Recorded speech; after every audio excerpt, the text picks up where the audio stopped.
اعلان کی تھی، لیکن افسوس اس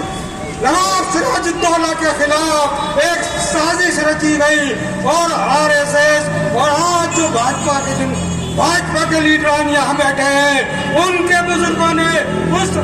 آزادی کے سپاہی کے خلاف انگریزوں کا ساتھ دیا، جس کی وجہ سے اسے شہادت کی جان پینا پڑا اور اپنی جان قربان کرنی پڑی اور ہندوستان میں انگریزوں کی حکومت قائم ہوئی۔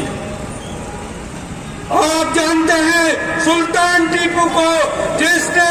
انگریزوں کو اپنے باپ حیدر علی کی طرح بنایا، لیکن مراٹھوں اور اس ہندوستان کے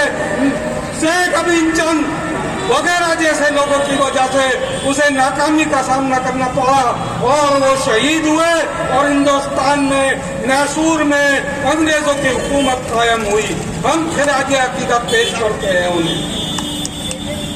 انڈین یونین مسلم لیگ، مولانا عبید اللہ سندھی اور نہ جانے کتنے ایسے لوگوں کو جنہوں نے آزاد ہندوستان کا خواب دیکھ کر ہندوستان کی آزادی کے لیے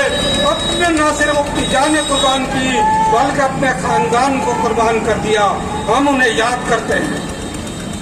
1857 کی جنگ جسے جانتے ہیں، 1857 کا غدر جس میں 90% مسلمانوں نے حصہ لیا، یہ میں نہیں کہتا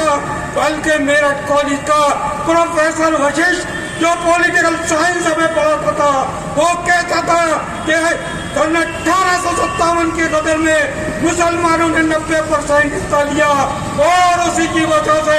انگریز نے یہ فیصلہ لیا کہ ہندوستان میں اگر حکومت کرنی ہے تو مسلمانوں کو دبانا ہوگا، مسلمانوں کو کچلنا ہوگا، اور اسی کی وجہ سے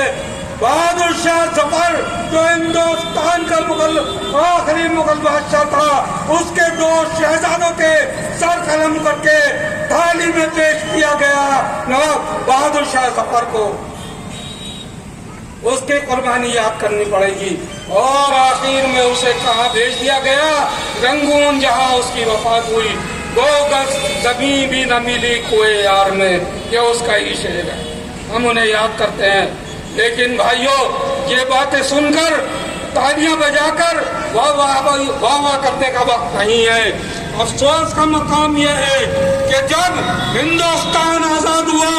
یہاں جو سسٹم رائج ہوا، یہاں جو حکومت رائج ہوئی، وہ پارٹی سسٹم رائج ہوا،